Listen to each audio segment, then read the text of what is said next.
As a submarine captain, Captain Edward S. Hutchinson spotted his first targets at 12:30 a.m. on October 9, 1943.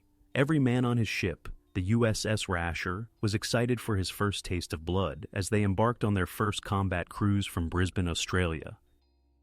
When they spotted two freighters zigzagging in the anti-submarine patterns off Ambon, they purposefully made shadowing difficult and time-consuming, but Hutchinson persisted. He followed the swerving targets all night long, gradually putting his craft within torpedo range.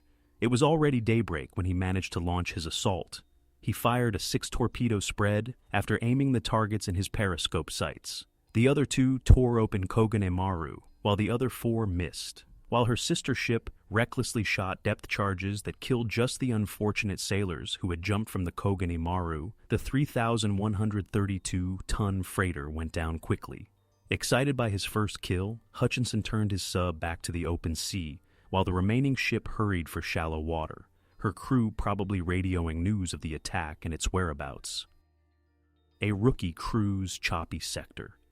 Outside of Manitowoc, Wisconsin, on December 20th, 1942, workers had breached the ice at the end of a ramp made of oiled fir tree logs that led from the dry dock into the Manitowoc River. The U.S. launched the boat on that sub-zero day. USS Rasher, a Gatto-class submarine in the Navy. She weighed 1,806 tons and had the hull number 269. She was the first of 28 submersible warships built by the Manitowoc Shipbuilding Company during World War II, and construction had begun on May 4th of the previous year. The forward torpedo room had 6 21-inch torpedo tubes, while the after torpedo room had 4 of the same. Rasher carried 20 torpedoes on each of her combat patrols. On June 7, 1943, the 39-year-old Hutchinson Rasher and her first crew were turned over to the Navy. After completing all training and loading by the end of August, the sub set sail for Brisbane for a quick refurbishment and combat training. Following these last preparations, she went on a date with the enemy. Modern Rasher and her superbly trained crew disregarded the rule that new boats with inexperienced crews were typically allocated to sedate regions. There were many Japanese warships and supply ships in the Makassar-Celebes zone, which Hutchinson and his force would steam into. After final preparations were finished on September 24th, America's prospective top attack submarine sailed north from Brisbane to start hunting. 2 destroyers to avoid. Rasher returned to Ambon on October 13th after her patrol circuit, and at 1 p.m., 4 Japanese ships chugged out of the harbor as a sub-hunting float plane buzzed overhead. Long before her crew had anticipated it, the destroyers were notified of the sub's location when one of the 6 torpedoes Hutchinson fired at them turned out to be defective and exploded seconds later. 2 of the ships were destroyers escorting 2 freighters.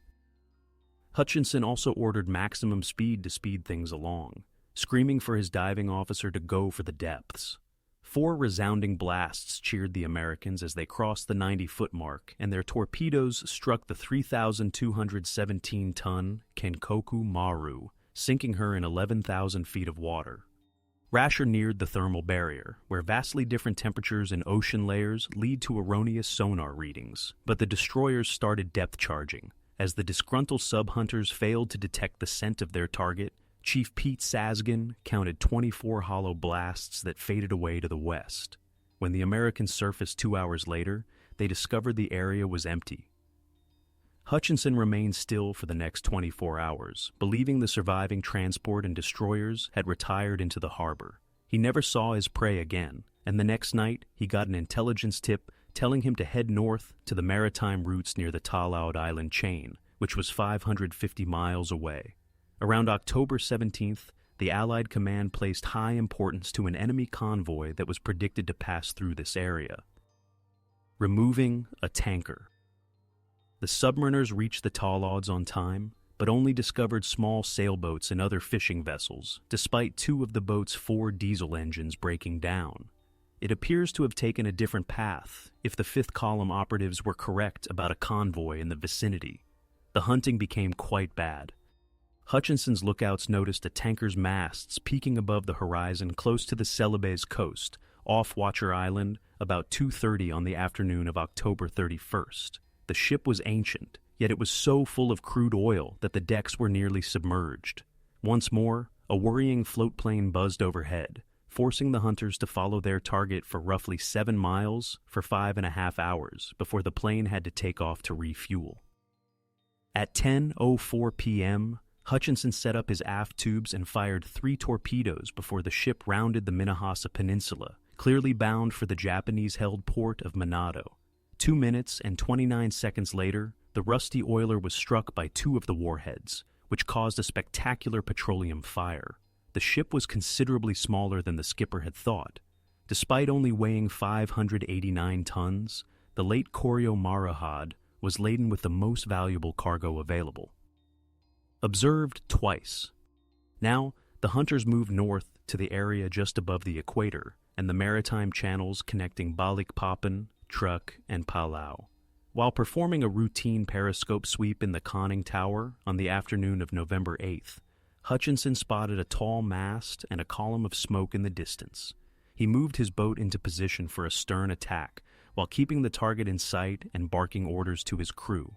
Somehow, a spotter on the tanker's deck failed to notice the approaching periscope despite focusing his binoculars straight on it. Hutchinson oriented his ship and fired 3 torpedoes from 13,000 yards, ignoring the escorting patrol boat that was churning roughly 2,000 yards to the oiler's port side. The old tanker's stern was struck by 2 of the fish, which blew it off. The Tango Maru weighed 2,046 tons. Unfortunately for the hunters, there was no roaring bonfire to break up her passage, and the victim had been empty. In any case, the submariners would not have had time to observe. The periscope was visible this time, and the torpedoes had exploded only 1,000 yards from the patrol boat.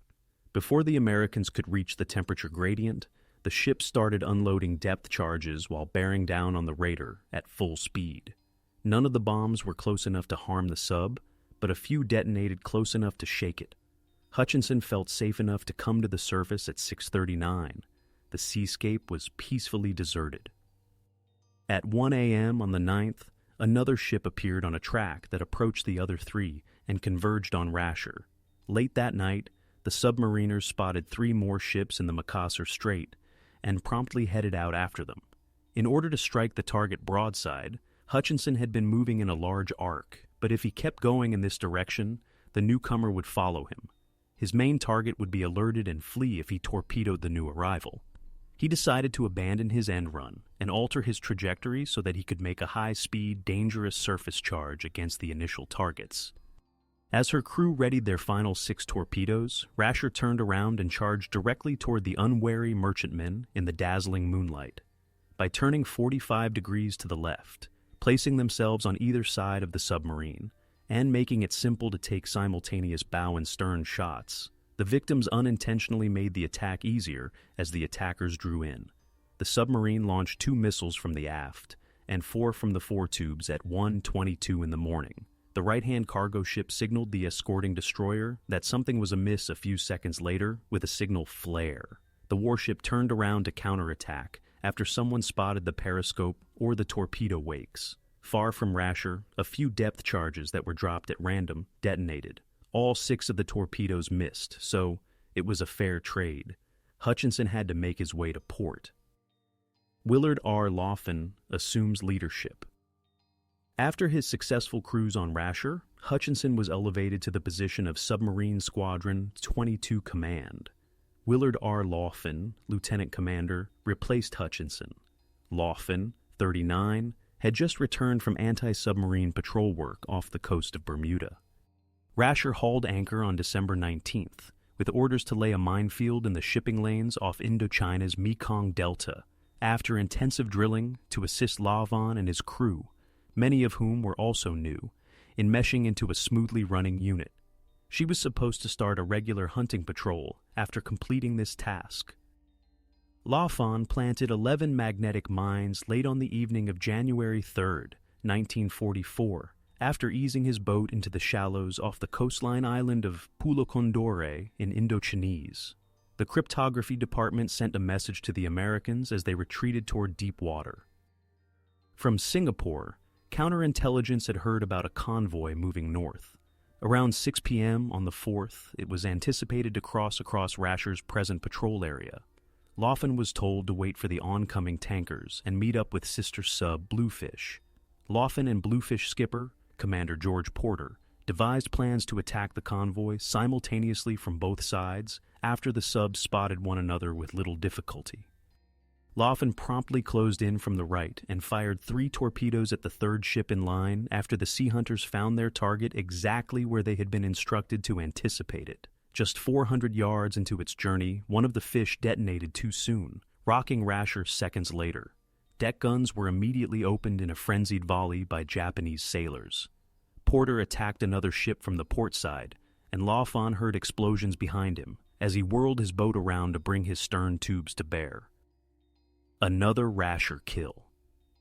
It was challenging to draw a bead on the wildly moving targets in the encroaching darkness.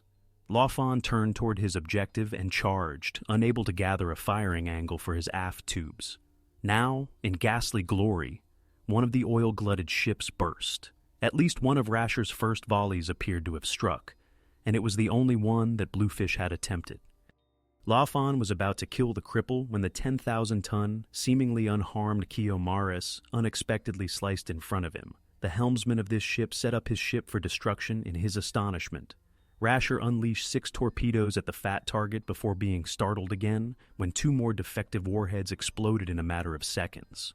One of the 4 operational torpedoes struck the tanker 2 minutes and 27 seconds later. Laughlin turned to face a tanker racing full speed south. He started to try to get ahead of the oiler, turn, and fire from broadside using the traditional end-around attack tactic, shouting for all ahead. Rasher arrived at her destination and turned to align her aft tubes after passing the flaming Hako Maru, which had been struck by Bluefish just minutes before. 4 torpedoes were fired from 11.2 miles away, and the submariners listened carefully. 2 of these spreads exploded prematurely a few seconds later, but the other pair hit squarely 2 minutes later. Burning crude oil and pieces of the tanker's hull flew hundreds of yards in all directions as the poor tanker rose like a Roman candle. After 20 minutes, only a sheen of burning oil remained on the surface. As it happened, Rasher had struck the same Kiyomaru just minutes before. Porter's sinking kill, Hiko Maru, was the crippled ship that Laughlin nearly torpedoed. In the darkness, Laughlin thought it was Kiyo Maru. After taking Rasher's initial shot, a third tanker in this oddly unaccompanied convoy managed to get away. Following a quick meeting, when they exchanged information and verified each other's kills, Porter's Hako Maru weighed 6,046 tons. The skippers proclaimed the action to be over. Rasher's upcoming tour. A small freighter convoy off Phan Rang was struck by a 4-shot spread fired by Laughlin late on the evening of January 11th. Soon after exiting the tube, one of the fish detonated, causing the sub's light bulbs to break and paint chips to fall from the superstructure. Rasher had only 1 torpedo left, after being unable to carry a complete inventory due to the mines taking up so much space on this patrol. The skipper was told to return to Fremantle, Australia, after reporting the incident to COM Subpax, Pacific Submarine Command. This torpedo burst just 20 seconds after Laughlin's final shot, which he fired at a 10,500-ton Ikoku-class cargo ship in Button Passage on the evening of the 17th. Rasher docked in the harbor of Fremantle on January 24th. Laughlin found out that his next tour will be for the Surabaya-Ambon lanes north of Bali, while his crew slept and his boat was serviced. Following her patrol there, Rasher was to move her focus to the Celebes Islands, heading north to the Talaud chain before making her way back via the Banda, Searam, and Molucca seas. When submarines returned from these sectors, they stated that Japanese destroyers were performing superior anti-submarine attacks, and that there were few unescorted targets. The number of air patrols had also increased noticeably. Laughlin would have to put his crew through even more of this dangerous position, because he was also told to take pictures of convoys, their escorts, and coastal fortifications. With upgraded Mark 14 torpedoes, Rasher embarked on her third war cruise on February 19th. hogging the show. On the 24th, L'Enfant was ordered to meet the submarine Raton, which was led by Lieutenant Commander James W. Davis, and search the Ross Strait for 2 supply ships on the night of February 25th. Rasher and Raton Mate were up early that morning. Just before 5 p.m., they started hunting after deciding to work together. Lookouts on board. Rasher noticed the cargo vessel's masts about 5:30. L'Enfant radioed Davis to let him know where the convoy was as he moved ahead of the ships. Rasher fired 4 upgraded torpedoes at the lead target just after 7 p.m., then swung to the right to position themselves on the second mark. The 6,200-ton target had been torn apart by the time her killer was on this new direction. She sunk 4 minutes later. She was named Tango Maru, just like a previous victim of this sub. Rasher and her troops did not require any support as they lined up on a 4,797-ton passenger freighter Ryusi Maru and fired 4 more fish. At the same time, Raton was sending L'Enfant a signal telling him that Davis was willing to assist in any way that was required. One struck amidships, another struck beneath the stack, and a third exploded the stern. Ryusi Maru was severely overburdened with her plimsoll line submerged. She was fierce and heavy, so it's astonishing that it took her 6 minutes to sink. Instead of attempting to assault the Americans, the 2 tiny patrol boats that had been accompanying the freighters suddenly looked for survivors in the rough waters. L'Enfant radioed a joyful apology to Davis for hogging the show, but the submarines did not interfere with the rescuing operation, and instead headed off in various directions. Overhead, bombers. Rasher arrived off Cape Mandar the following morning and navigated the Makassar Strait at a slow pace. On the evening of March 2nd, the surface submarine went through a flotilla of tiny fishing boats, whose workers apparently reported her to the Japanese, although there wasn't much to see for nearly a week. On the following morning, bombers started to appear. At 9:54 a.m., the second one skimmed the waters at 300 miles per hour, slipping beneath the radar beam, but the first one failed to detect Rasher because her radar man gave her adequate warning to dive to safety before the warplane appeared. The sub was underwater and sinking in 30 seconds. As she crossed 120 feet, 2 explosives detonated well above her. L'Enfant pondered whether ship movements were being covered by the aircraft. Rasher surfaced around an hour after the second bomber passed, and her men produced binoculars. 11:50 a.m., Seaman First Class Robert Cashel, who had keen eyes, noticed a tiny column of smoke on the western horizon. Freighters were traveling southeast, most likely to supply the Japanese garrison on the Minahasa Peninsula with weapons, ammunition, and other supplies. With the intention of cutting off the convoy, which consisted of 3 escorts, L'Enfant ordered maximum speed and submerged his boat. The Americans were able to catch up to 2 rows of freighters with a torpedo boat on each side, and one trailing after the end. A round worked. A Mitsubishi Ki-21 Sally bomber with twin engines was flying overhead. "Deeply touch her!" L'Enfant was obediently taking pictures through his periscope as the target suddenly shifted south as he approached from port. In his report, he later stated that he believed the enemy had been informed earlier in the day that Rasher had been spotted by the planes. It was doubtful that the sub had been noticed because it was still 8,000 yards from the ships. When the bomber left to refuel, L'Enfant turned south with his objectives and waited for dark. At 17 knots, the hunters surfaced and made their way to the convoy, but gunners on one of the transports noticed them and caught them in a barrage of shell fire from the port escort as it broke off to attack. Rasher was directly behind the boat as it chased her for 10 miles before turning around. Due to a malfunctioning radar, L'Enfant chose to launch a surprise attack straight into the fleet. The Americans, hidden by the darkness, boldly charged 1,500 yards out from the closest ship, fired 3 torpedoes, turned right, and fired 3 more at the next ship. L'Enfant spun his boat to align her stern tubes on a third target as the first spread crashed home, but she was too close. The ship L'Enfant had wanted to drill next was coming at him full steam, and the struck ship was a troop carrier with hordes of terrified men spilling over her railings. She was closing, only 600 yards away. To make matters worse, one of the escorts was en route, her searchlight blaring wildly over the dark, turbulent ocean. As the heavy transport pressed down on the sub, there was no time to fret about the second torpedo volley missing. "Take her deep! 300 feet! No flood!" Laughlin rasped. The escort joined the volley of depth charges that the enormous steamer's crew was rolling from her decks. As Rasher reached 180 feet, the bombs started to explode, shaking her but causing no harm. A few moments later, the enraged Japanese started dropping their charges on sonar ghosts when she was beneath the thermal barrier. The 6,484-ton Nidhi Maripost Rasherin way to the bottom was a corpse. Unverified death. Laughlin surfaced his boat when everything was clear topside at midnight. The submariners made their way to the shipping channels near Balikpapan, where Laughlin believed the convoy would be destined, passing past a flotilla of lifeboats full of sodden Japanese infantrymen whose fellows had been too panicked to save them. At 3:02 a.m. on March 5th, the Americans located the convoy exactly where they had anticipated it and fired 2 missiles at the nearest ship.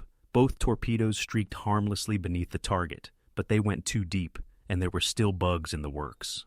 Since the crews of the freighters were still not aware that they were being attacked, Laughlin turned around and fired 4 operational missiles from the after tubes. The chaos from the previous night returned when at least 2 fish struck.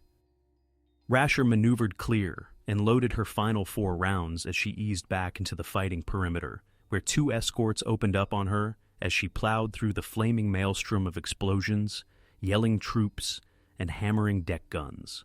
Laughlin yelled for a withdrawal, launched the last quartet of missiles from a great distance, and quickly drew a bead on a 3rd ship. The Americans heard 4 different warhead explosions 4 minutes later. By 6:30, Rasher had escaped from her assailants and was notified via radio to head back to Darwin for resupply and a swift return to her hunting grounds. The crew was furious to find out while in port that they would not receive kill credits for this encounter because they had not really witnessed their March 5th attack's victims sink. 1 credit, 2 kills. The submarine was once more departing on March 9th. A vital radio communication was received shortly after she had crossed the barrier islands that bordered Timor. Admiral Mainichi Koga was suspected by Navy codebreakers in Hawaii of putting together a task force of destroyers, heavy cruisers, battleships, and aircraft carriers at Surabaya, Java. U.S. Admiral Ralph Christie was worried that this new anchorage was the final stop before a potential attack on Fremantle, Darwin, because it was only 1,000 miles from the Australian mainland. Christie sent the son of the Commander-in-Chief of the Pacific Fleet, Lieutenant Commander Chester Nimitz, Jr., to patrol the approaches to Lombok Strait in his sub, Hado, and keep an eye out for a significant sortie. Hado was unable to pull into visual range, but Nimitz's radar detected a number of huge ships at a considerable distance. Laughlin was told to head west and position himself above the Strait of Lombok in case Koga's fleet approached. Rasher was supposed to fire a couple shots and then sound the alert if it did. Laughlin and his sub arrived at their post by March 12th.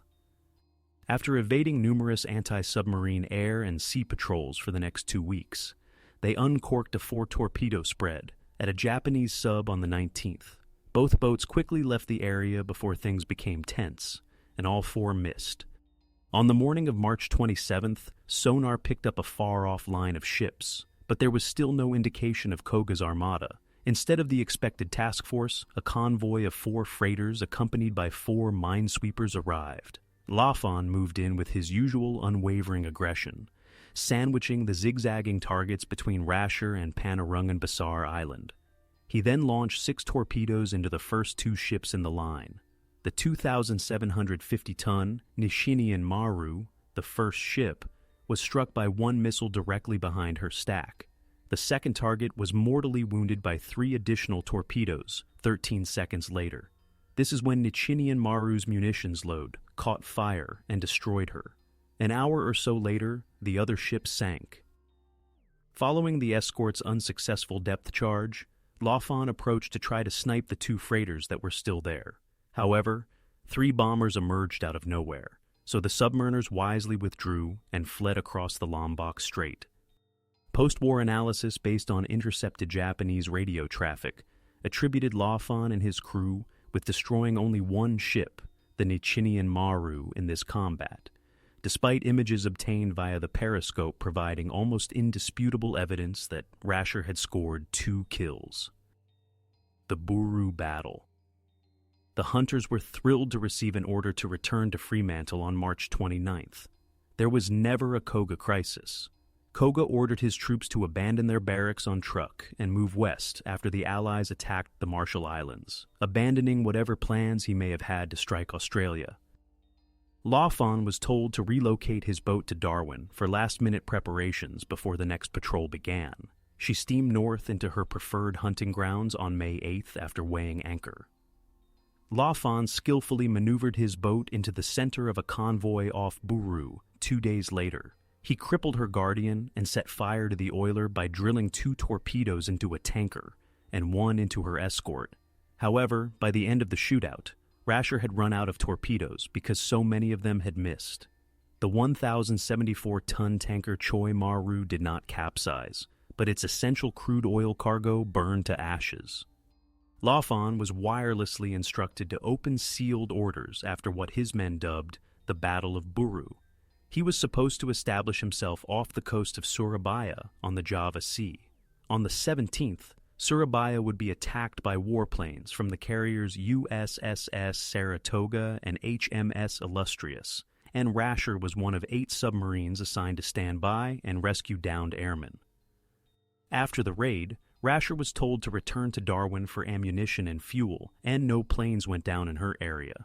After arriving on May 21st, she embarked on a second voyage through the Molucca Passage that same day. Reversing the Japanese's Biake. Rasher received a crucial word on the evening of the 29th, immediately after the 2,601-ton, gasoline-laden cargo, Anshu Maru, was spectacularly opened. General Douglas MacArthur's forces were frantically attempting to retake the island of Biak from the Japanese when sister submarines Bluefin and Cabrilahad spotted a sizable Japanese task group en route there. The Allies would have a valuable bomber base within 600 miles from the Palaus chain if they could capture Biak. The Talaud Islands were the last recorded heading of the fleet, so Lawfon set course for them, but found nothing. He was sent to the Davao Gulf on June 2nd and discovered a portion of the fleet late that evening. Although the Japanese were moving too quickly for Rasher to catch up, the tension around the fleet's whereabouts was eliminated by Lawfon's wireless report. Then came the rest of the attack group, headed for Biak. Lawfon raised the alert once more, and the warships were able to see him. The Japanese abandoned the operation and withdrew to Mindanao after realizing that the crucial element of surprise was no longer present. Rasher's presence alone had contributed to the victory on Biak. The Celebes Sea was where the submarine went back to. The crew sank the 4,000-ton tanker Shioya Maru on the afternoon of June 8th to commemorate the first anniversary of the submarine's commissioning. The 3,183-ton ship Koan Maru was sunk on the 14th as Rasher's rained torpedoes into another Celebes convoy. The following day, at noon, Lawfon fired his final 2 missiles into what he believed to be the 5,072-ton Kizan Maru outside of Ambon Bay before diving to get away from the 2 sub-chasers who were accompanying her. The Americans thought they had polished off another victim after hearing a long, rumbling explosion just before the depth charges began to go off. But they were shocked to discover nothing on the rain-lashed surface when they surfaced. Lawfon chose not to declare a kill in this most recent combat, even though the entire crew heard the torpedoes burst and then what sounded like a magazine or a fuel tank blowing up. Rasher landed in Fremantle on June 23rd. Nearly lost at sea, Christie pulled Willard Lawfon from Rasher's complement and placed him on the staff of the 7th Fleet's Submarine Command because he didn't want to endanger his best hunter on another patrol. Having commanded one of the most well-known submarines in the Pacific, Lawfon came to his new station as a celebrity. Commander Hank Munson, a seasoned submariner, was appointed Rasher's new captain. This untested team needed a fire-eating captain like him, who had earned 2 Navy Crosses from previous submersible battle. His performance on the upcoming patrol would be disastrous. As Japan's war fortunes continued to deteriorate, American submarines approached the home islands more frequently in pursuit of a dwindling number of targets. Rasher and Bluefish were sent to the South China Sea off Luzon in anticipation of the Allied invasion of the Philippines. The subs left for their hunting areas on July 29, 1944, and arrived on August 4th after traveling independently. Munson discovered a tasty target in the 4,739-ton passenger cargo ship Shiroganesan Maru as soon as he arrived at the rendezvous site. Bluefish arrived a few hours later. He came up just 700 yards ahead of the target, who was being escorted by 2 sub-chasers. The Japanese were not keeping an eye out for this blatant ploy. Munson drew a bead at 1,350 yards from perfect right angles, fired 6 fish, and then dove to get away before the impending depth charge. The metallic screech of a ship breaking apart was followed by 5 other hits heard by the underwater sailors. Human error nearly cost Rasher his life a few moments later. Seawater immediately poured into the boat's fore after a novice torpedo man left 2 of the poppet valves in the forward torpedo room open for too long after the missiles were launched. Rasher nosed over and began a nearly vertical drop into the mile-deep South China Sea basin, a dangerously heavy front. She dove to nearly 500 feet before her crew could level her with precision, pumping and blowing, even though she was only supposed to go as deep as 312 feet safely. The world's most effective torpedo volley. Rasher and Bluefish joined forces on August 8th. Plans were put in place by Munson and Commander Charles Henderson, the skipper of Bluefish, to make this cruise one of the biggest Allied naval triumphs of the war. The 2 sharks first had to endure a typhoon that lasted for a week. On the 17th, the storm finally started to subside, and Munson heard over the radio that a sizable convoy was approaching from the north. Radar picked up the quarry at 10:09 p.m., but the weather closed in again before contact could be established, making the search even more challenging. More than 20 Japanese ships in a 2-column armada were sailing straight toward Rasher, who had split up with Bluefish during the storm. Munson spun around and fired 2 stern torpedoes into a gasoline-filled tanker that burst into a blinding 1,000-foot flame as he bore in through a moonless deluge. Munson lined up on the largest target on his radar screen, launched his 6 bow tubes at her, switched ends, and fired 4 after missiles at the next largest as escorts unloaded confusing salvos on each other and the empty water. He then withdrew to observe the outcome. 3 of the torpedoes from the 4 tubes struck their target and ignited her in what may have been the most successful single torpedo volley ever fired by a submarine. The 4th projectile in this first spread missed its mark, but it lucked into an invisible ship beyond the first one a few seconds later. Shortly thereafter, the aircraft carrier Taiyo's starboard hull was struck by 3 of the aft fish. The final stern torpedo struck an unidentified ship behind Taiyo, but missed the carrier. As their crews looked for what they could have believed to be many subs, Munson later compared the escorts like rats in a cage. 11:27, another line of supply vessels veered into Munson's path as Taiyo sank like the head of an axe. He turned and fired the last 2 stern fish at the second ship after firing his final 4 bow missiles at the leading ship. 3 of the 4 torpedoes struck their target, causing an ordnance ship to explode with such force that the storm-lashed shoreline of Luzon was lighted like the sun. 1,400 yards past the late ammo carrier, the 4th bow shot failed, swerved to the right, and caught a transport. After the first torpedo impacted, the second one drilled a large cargo ship. 52,667 tons. By this point, Bluefish had moved within sight of the now dispersed convoy and had targeted 2 tankers that had come into her path while she was escaping Rasher. Additionally, the American sub-Spadefish had rushed to join the battle after keeping an eye on Munson's radio communications. Rasher chased after her, and she sank a troop transport. In order to determine whether any targets were still there, Munson prowled his boat back to the location of the initial gunfire at midnight. With an escort, the ship hit by his last bow shot was hobbling south.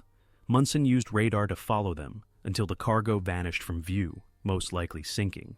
By grounding herself on a nearby beach, the ship struck by the 2 stern torpedoes managed to avoid sinking. Munson followed 2 more of his cripples as they made their way to the shores of Port Curimau, passing groups of oil-stained Japanese sailors clinging to overturned life rafts. Before their skippers could run them aground, he wanted to finish them with his deck guns. However, as dawn approached, he refused to give in to greed and turned his killer shark into the open sea. The stormy night was gone, and the Americans had won a huge triumph. The tragic convoy, which the Japanese had dubbed H-171, was essentially destroyed by the onslaught conducted by Rasher. The few ships that survived being sunk or injured retreated, never reaching the Philippines, where they were supposed to be. Had the enormous shipment of troops, weapons, fuel, planes, and ammunition been delivered, the conflict would have been horribly extended. When the submariners launched their terrible nighttime attack, they had no idea who the victims were.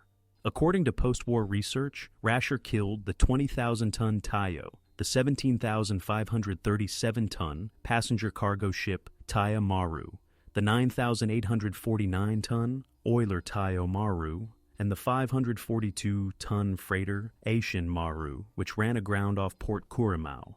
If the destruction of Shiroganasan Maru on August 6th is taken into account, Rasher and her crew sank at least 52,667 tons during this patrol.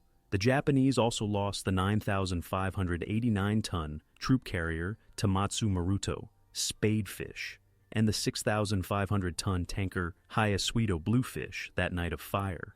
At least 6 ships weighing 64,017 tons were sunk by the Americans during the 4-hour torpedo strike, and numerous more were rendered inoperable. 18 ships captured. It was to be a spectacular conclusion, but it was the kind of heroic productivity Rasher had been a part of since arriving in the Pacific. She traveled to San Francisco to be dismantled and reconstructed practically better than new after her spectacular battle in the Philippine Sea. After helping to clear the Japanese forces from the target-bereft ocean, she embarked on a 6th combat cruise under Commander Ben Adams and a 7th and 8th under Commander Charles Nace. But she did not score any more kills. At the end of the conflict, she confirmed that 18 ships totaling 99,901 tons had been sunk. Given that several of her victims most likely went under but were never confirmed, her true score was most likely higher. The other quarry was irreparably ruined. Rasher was svelte, attractive, and lethal. She was adored by her men, but she didn't deserve to die. She was eventually decommissioned, disassembled, and sold for scrap in 1971 after being assigned to auxiliary and training tasks during peacetime.